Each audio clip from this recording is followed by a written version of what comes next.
Hello and welcome to the EV Cafe Takeaway, that podcast focused on the zero-emission future that we are all hoping for. Every week, as you know very well by now, I get joined by one of the lovely team of the EV Cafe, but the lovely ones weren't available, so I got John. Everyone's a winner. How are you, mate? I'm all right, mate. I'm all right. Excited for today.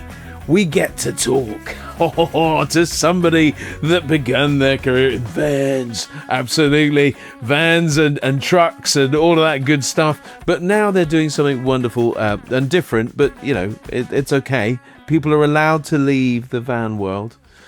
Lyndsey Hetherington from Drax Electric Vehicles Fleet and Workplace Charging Specialist, no less. Welcome to the podcast. Thank you for having me. I'm quite excited to join. I've watched a few and now it's my turn. So it's exciting. It is your turn. Or daunting, really I don't know. Oh, no. Listen, we get joined by all the wonderful innovators, pioneers and collaborators, which I forgot earlier. And you are one of those. You've been in our industry a little while now.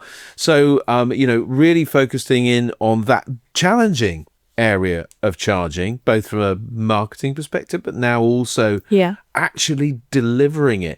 For those people that have been under a rock, Lyndsey, clearly, and don't know you very well, just give us a little bit of an insight as to who you are, where you're from, what you do.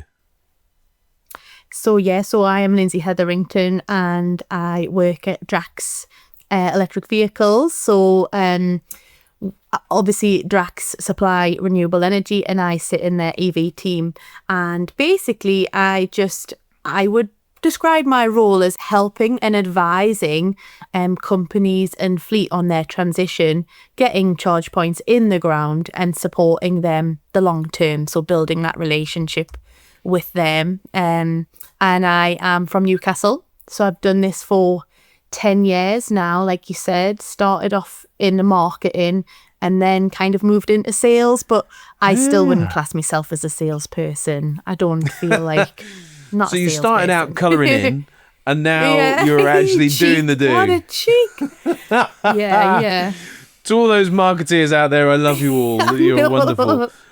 Bringing colour to life. And Yes, Lyndsey, what made you depart into charging from vans? What dragged you away from the wonderful world of vans into charging?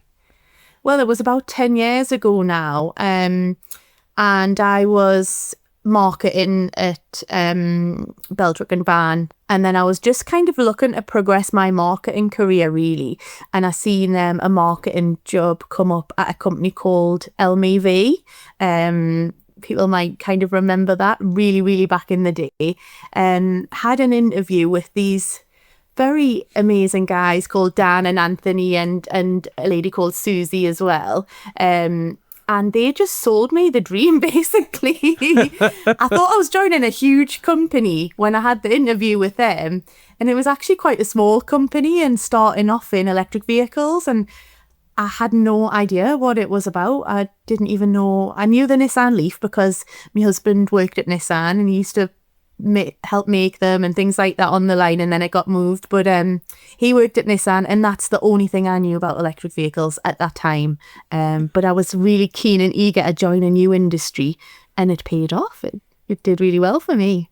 Yeah, absolutely. Yeah. Because the Northeast is traditionally the home of EV in the UK. Yes. Before anybody else, there's a wonderful man called Colin Heron who set up. Yes, yeah.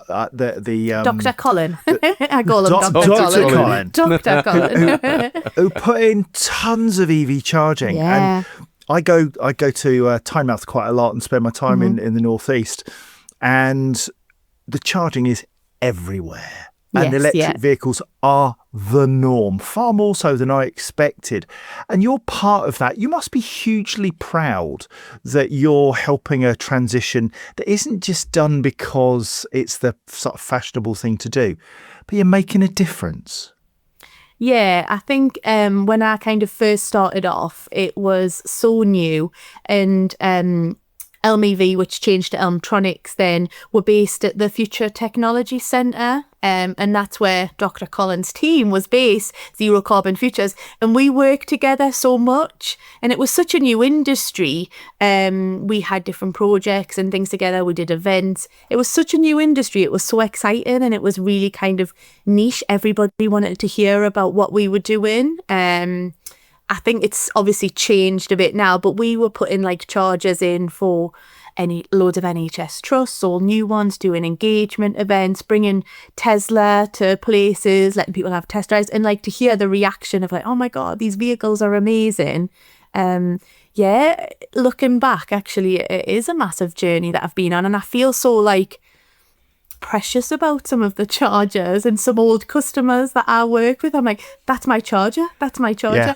My husband's like, it's not your charger though, is it? I'm like, it is. It's actually mine. Like, I think joining that small startup, it was my company as well. And I think that's the culture was like, it's your company too. And it was so much passion in it.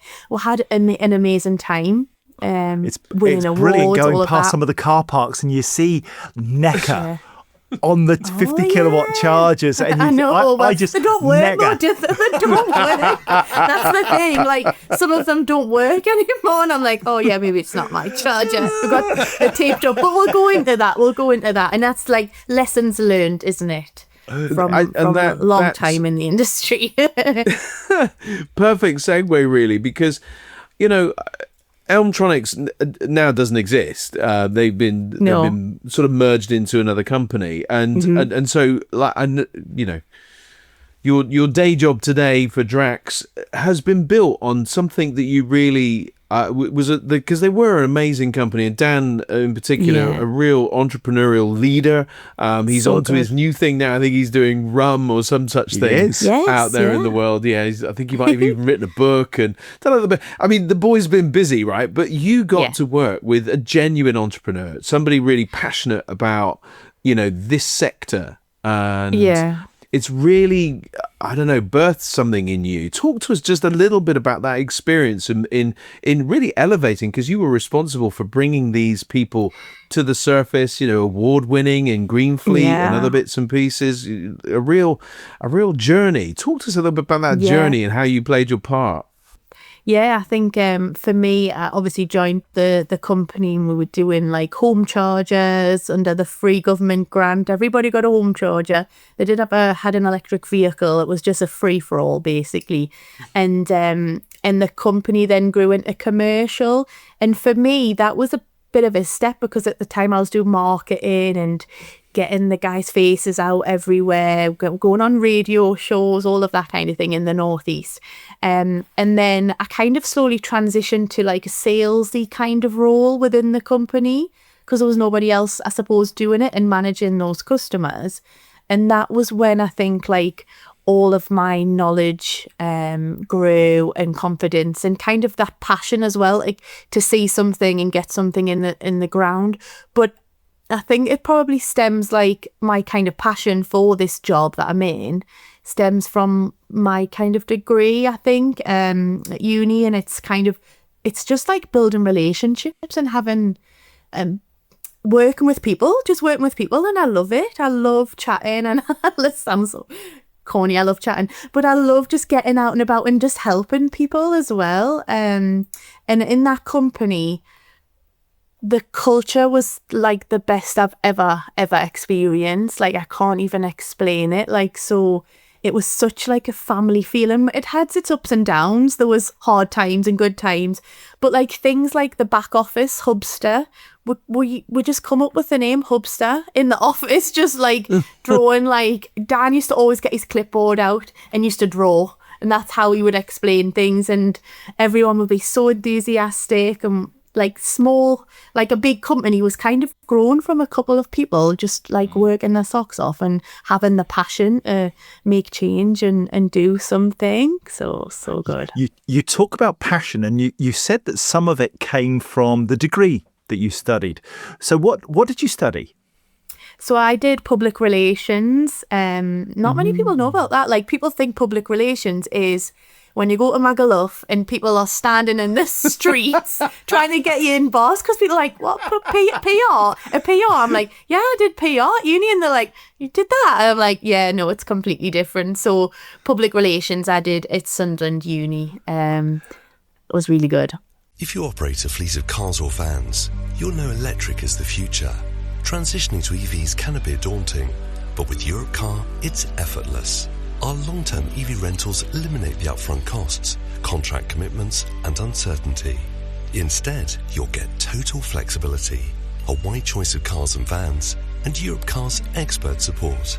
So, make the switch without the stress and experience Europe Karma. Search Europe Car Business. And how did you then go from learning about PR, which can be applied to pretty well any industry, any business, any organisation, through to a route to sustainability?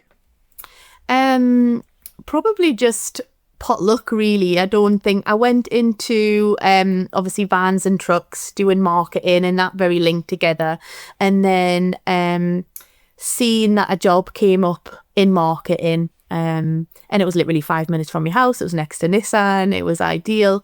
And went into that, and I've never left. People say they never leave the motor trade. Sorry. And True. I think maybe this is very similar, isn't it? Once you're in, you're never out. I feel like it's still a bit of a crossover.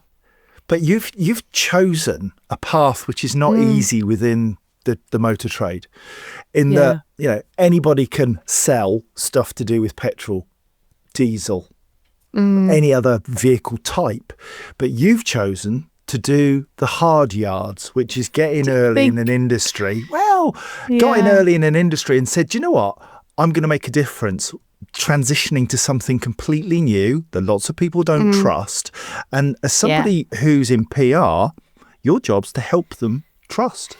Yeah, I suppose that's exactly what I'm doing in my role at the moment, and what I've done for probably the past 10 years is really just giving people honest advice, helping them, guiding them through, and gearing them up with the information so I can just leave them to do themselves. I just say, speak to everybody and get all of the information. Like, I'm quite open with things. And I think that's how maybe I've done so well at the job. But it's nice, isn't it? I mean, you know, a lot of people are always speaking themselves down, and it's quite a common thing. We hear the imposter, often hear the imposter. I still have that. Yeah, absolutely. Really? Oh my God, yeah. I'm loving the confidence that I'm hearing, though. So yeah, and the recognition, self-recognition, which we really ought to do. You know, I mean, I totally get that, and just kind of feeling that, do you know what? I've done a good job. Where does that confidence and that comfortableness, because I think it is a bit, you know, because we can kind of feel awkward about kind of saying that we've done an okay job. Where does that come from? It's lovely. I think, I'm not sure. Like, I've went through quite a bit of a tough year, actually, kind of moving away from that, which was Elmtronics, and I started Drax about a year ago, and I've definitely felt more imposter syndrome starting in a new company. Like, I think when you're in a company for 10 years, you know everything about it, you know the people, you're very comfortable in your surroundings, and I did really well. I had obviously customers and did quite a large chunk of sales. So I came back from maternity leave and felt like I needed to prove myself. Don't know why, but I did. And then I did, and then I left.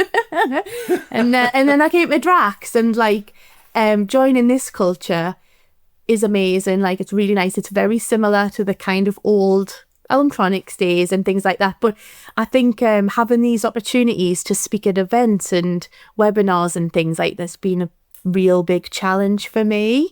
But I'm giving myself credit of doing it, and giving myself a little bit of recognition, for putting myself out my comfort zone. And I think change, I've come to the mindset that change is good. It's only got to be good for you, even though it's hard at the time, isn't it? Yeah, and I think change. I like change. I get very unsettled without change. It's kind of an odd way, but I think there is incredible value in change, and I guess change is a massive constant now.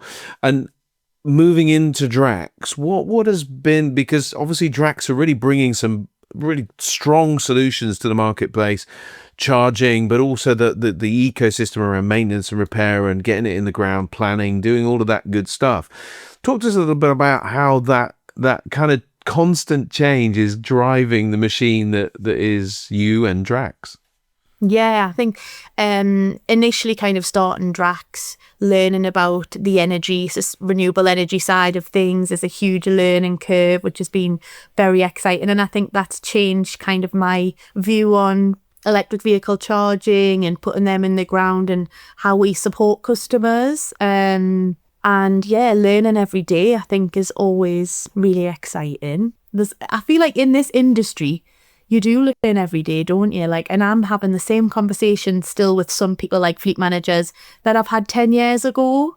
So I think it's such a huge mix of kind of people's knowledge and things like that that steers me a little bit. Lyndsey, I want to touch on something which might be a bit challenging, but you're a PR professional, so I think I can. Drax Electric Vehicles obviously has an association with Drax.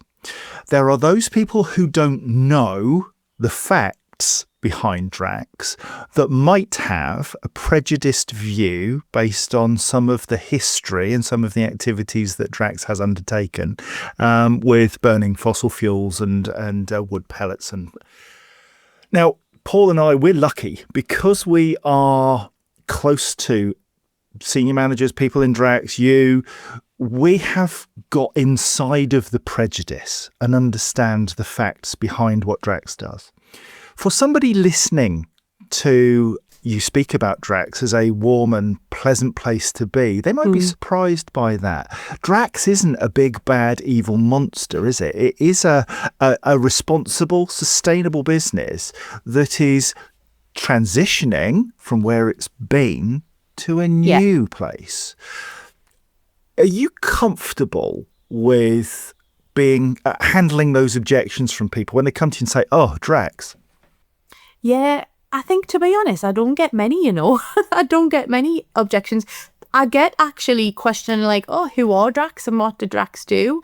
And that gives me kind of a bit of a steer on how I can explain and talk about the company.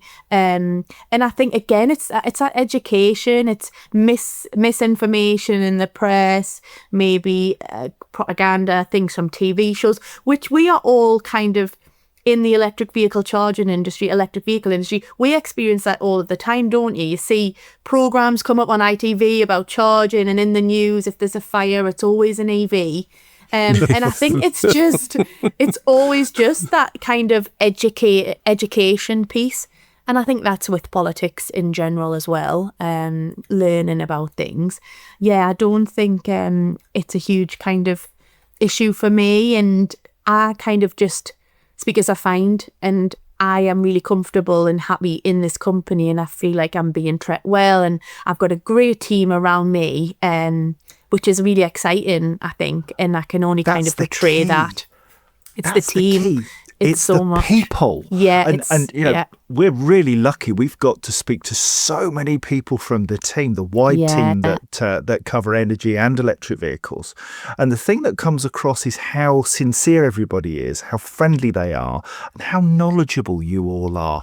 Tell me about your induction into Drax electric vehicles. Was that a culture shock, or was that something that you just embraced and said, "Yeah, give me more information"? Probably a little bit. So obviously when I started out Elmtronics, it was a kind of a small startup company. It wasn't corporate or anything, but then obviously the transition to a corporate company was a bit like, oh wow, like this is a huge company. I went on my induction. Obviously I'm in Newcastle. I travelled to Ipswich where the head office is, 5 hours away. Came into this long journey. Yeah, I had 3 trains. I didn't drive it. I do drive it now, my EV though, so that's good. And it's not too bad, the journey. But when I first got to the office, I was thinking, this is absolutely huge. And like I said to Naomi, who I already obviously worked with in the past, do you know everybody in this office? Like, do you have to get to know everyone? She was like, no, absolutely not. Like, it's such huge teams. But everyone was so friendly. And everyone I kind of sat with and worked with were just, really kind of welcoming and warming, and learned quite a bit. So I work from home a lot, like obviously in Newcastle, and we make a conscious effort to kind of have like regular Teams meetings. I think everything's based on Teams now though, isn't it? You're always on Teams. So we have Teams meetings that's just like coffee and catch-ups, that kind of thing. So it's bringing the team together quite a bit. And I think that's really important. But it was a bit of a culture shock in terms of the corporate, all this training and things that you've got to do. But I think I've embraced it and I'm enjoying it. It's actually like nice to work for a big company as well. Like, you have a sense of pride and think, I work for Drax. Whether people take that in a good way or in a bad way, but I think, I work for a huge worldwide company called Drax. I think this is something, isn't it, that brands. I'm immensely proud that I worked for Mercedes-Benz for 6 years. Yeah. The van brand. I worked for LeasePlan for 6 years. Again, another, then they're Avons now, but they are brands that you kind of get accustomed to. But also, you kind of think, I'm kind of done with the corporate lifestyle for me now. But I think everybody plays a part on that journey.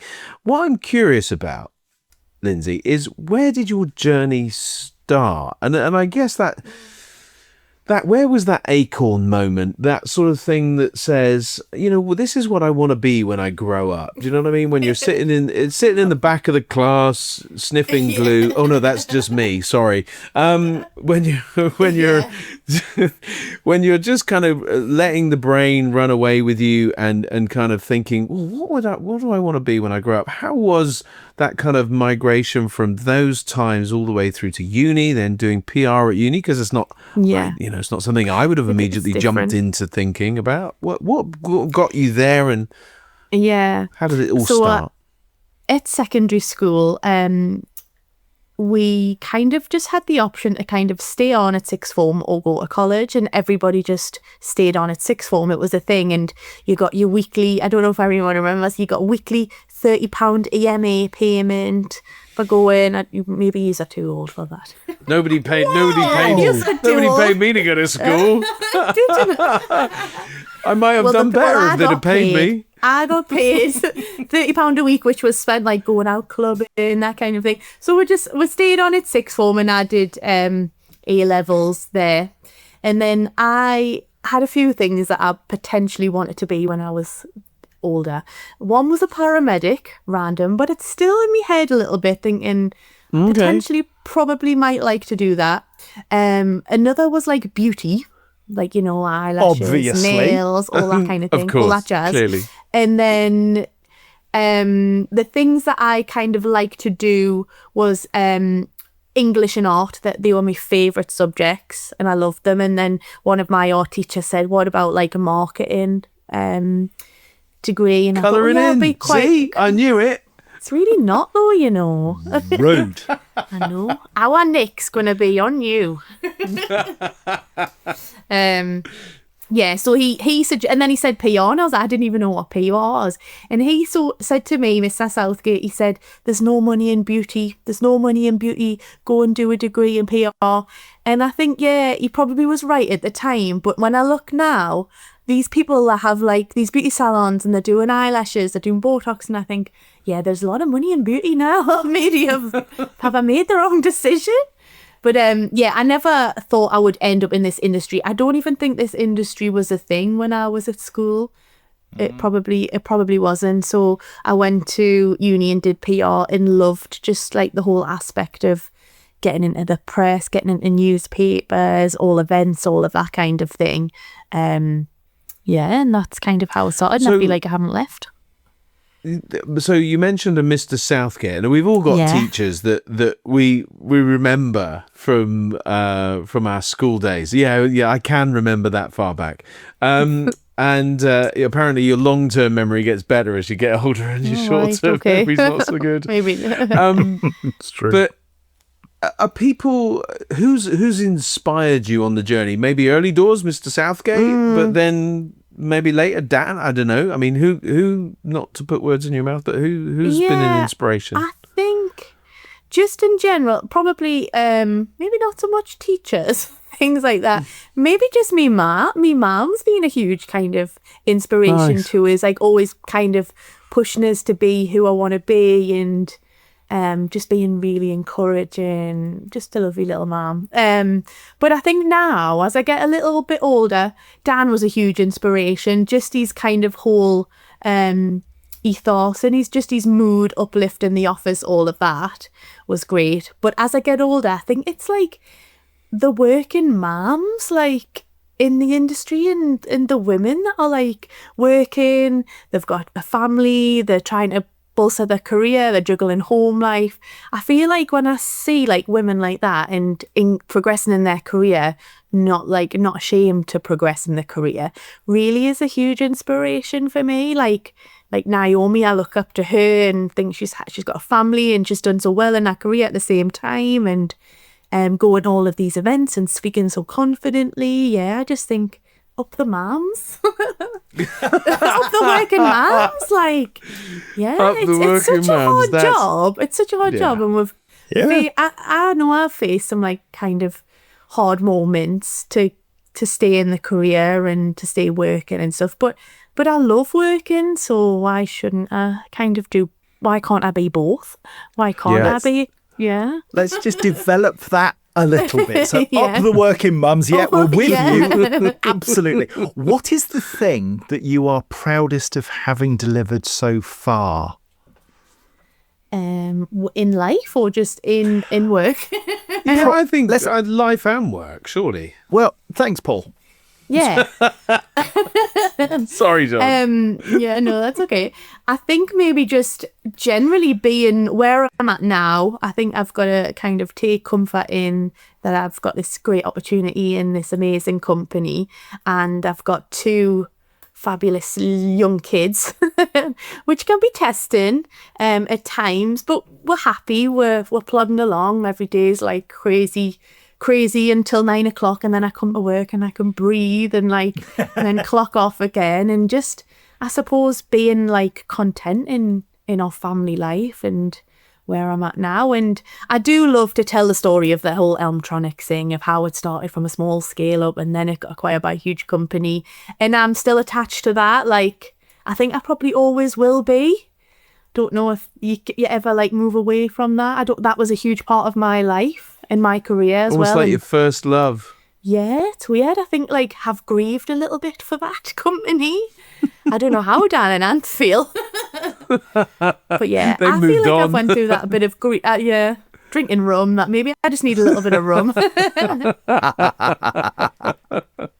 And going forward, what's the thing that you're trying to achieve most? What is it that really drives you in the morning? Not in work so much, not as a target, got to sell chargers or kit or whatever. But what is it that you want to achieve in your life?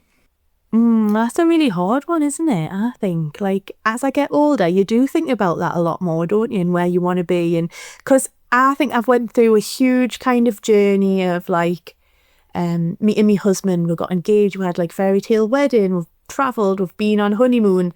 Then it's like you have children and then another child, and then you have like, you try and get a mortgage or you buy your dream home. And I think like, and then you've got your career as well. I think I've done all of that. And then like this year, it's probably hit us thinking, what do I want like next? Like what's next for me? Like, do I want to travel? Do I want to get into like property? Things like that as a little side hustle. In terms of work, I think like, it's not really about the whole selling and things, but I do want to prove myself. Like I did so well in the past company, and I feel like this company now, I want to prove myself. I want to win a big contract. I want to get those charges in the ground.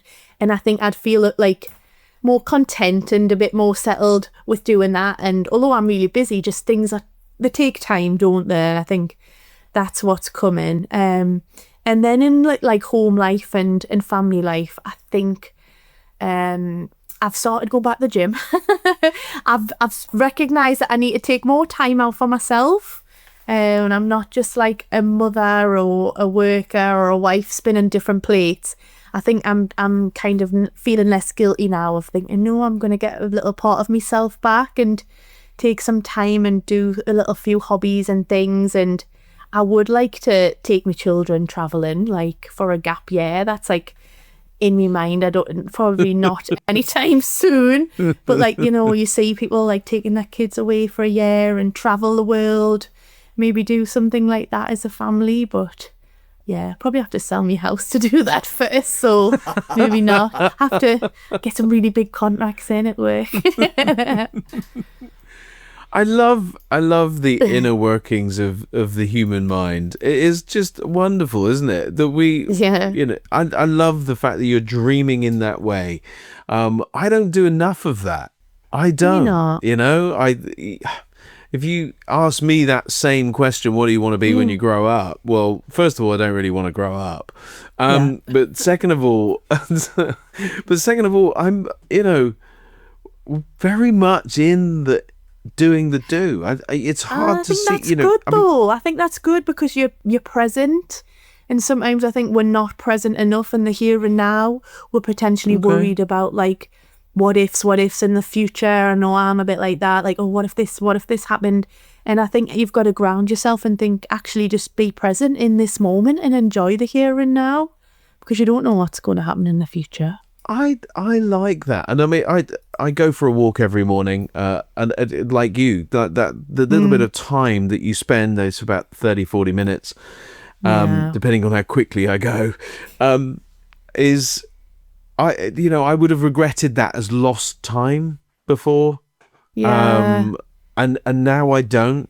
I see it as an investment in me, like your gym. Yeah, I think that's exactly that, is like just kind of focusing on yourself a little bit more, and taking time out for yourself isn't a waste of time.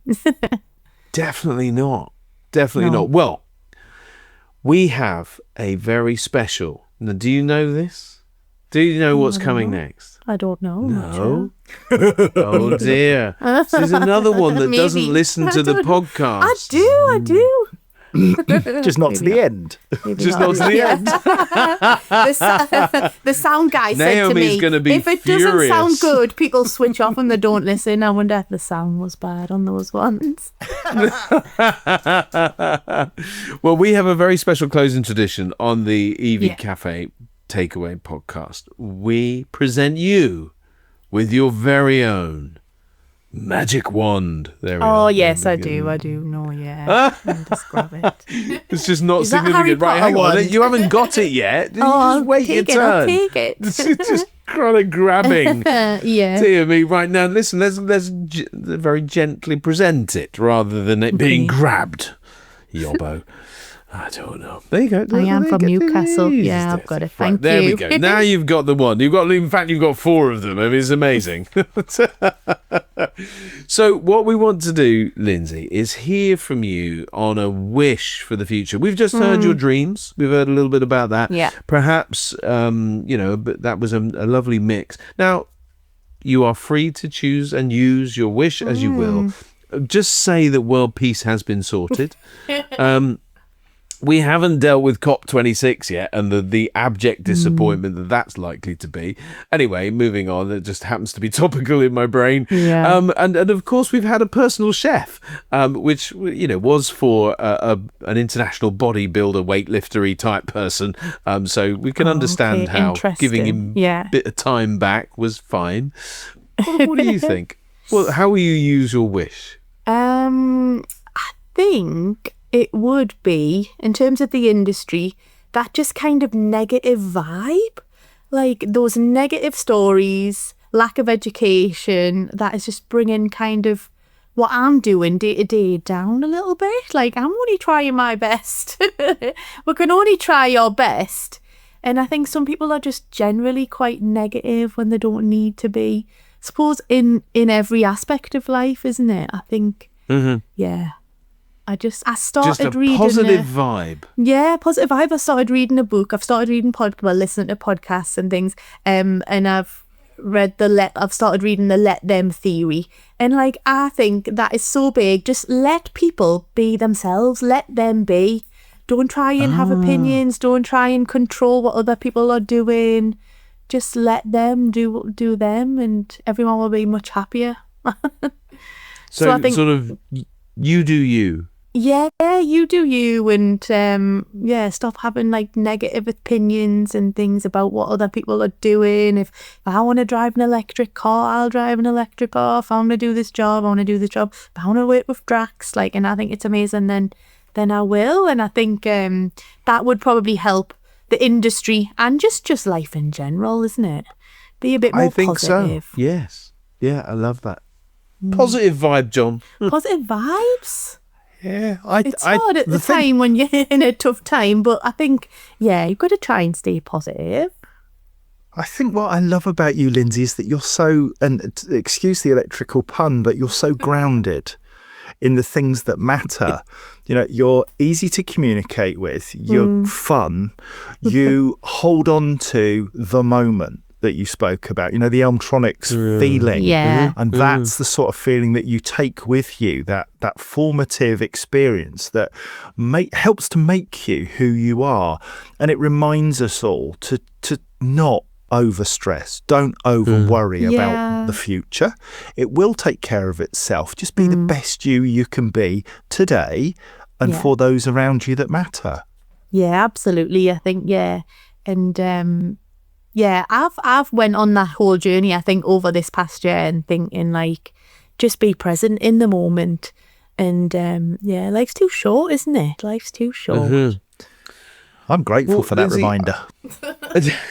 It has been. I've really enjoyed this conversation because I often think sometimes when, like, how would I feel being sold to by you? How would my hour-long meeting that I put aside in my day to listen to somebody come and talk about charging, which I know is important, but it's really, do you know what I mean? It's something I've got to do. It's a bit of a pain. I don't know about the grid connection. I don't know about the chargers I'm supposed to do. Don't know how many vehicles I'm going to have. All the drivers will hate them. Just talk to me. And at the end of it, I would feel, wow. That's so nice. I hope so. Good conversation. I'd have had a good conversation. We'd have had a bit of a giggle.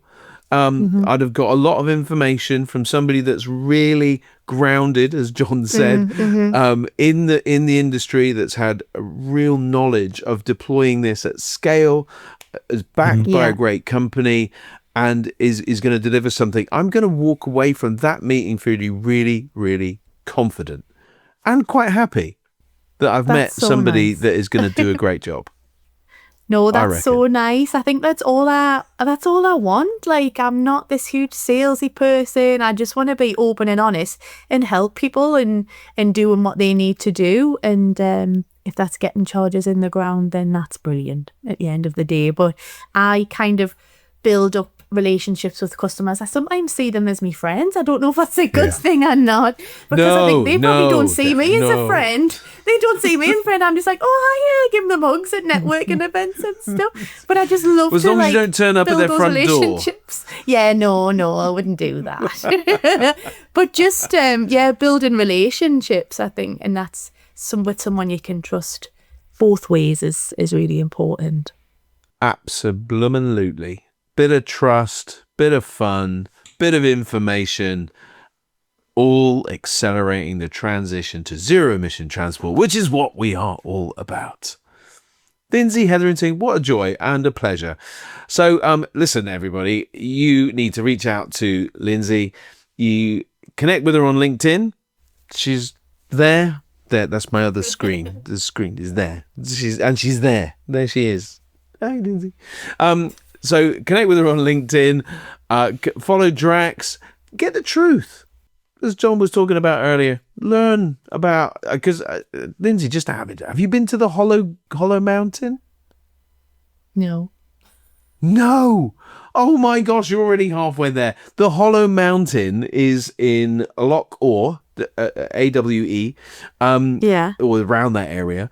And basically, the Hollow Mountain is where a hydro plant is. I can't remember what the actual official name is, but it's a Drax power station. Yeah, I know what you mean. Yeah, water at the top. Coming down. I've never been. I want to go. Oh, you have to go. You have to go. I mean, anybody can go. So if you're ever in Scotland near Oban, just head over to the Hollow Mountain. Yeah. Google the Hollow Mountain.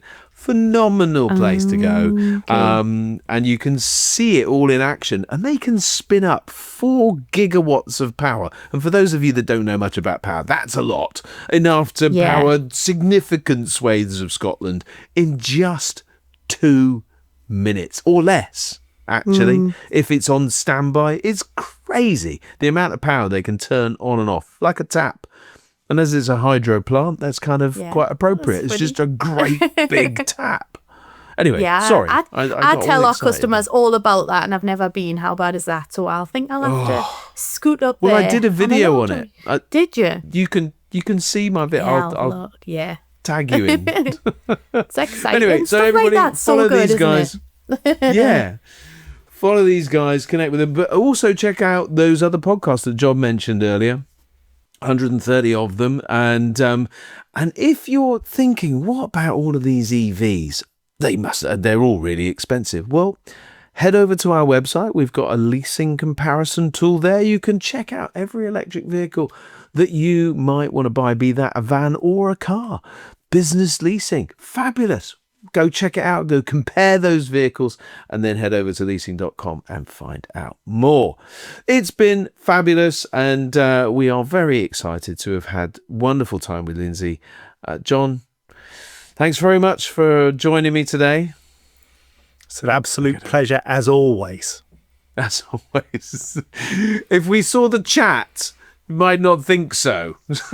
Well, indeed. But, hey, if you finish off my questions, that's happening. That's what I'm saying. That's happening. So I crossed the line today, people. But there we go. That's life. Lyndsey, thank you again. You're so crazy. You're so crazy. I've had funner times. Good. We're funner. Have a great time, everybody. And until next time, have a great day.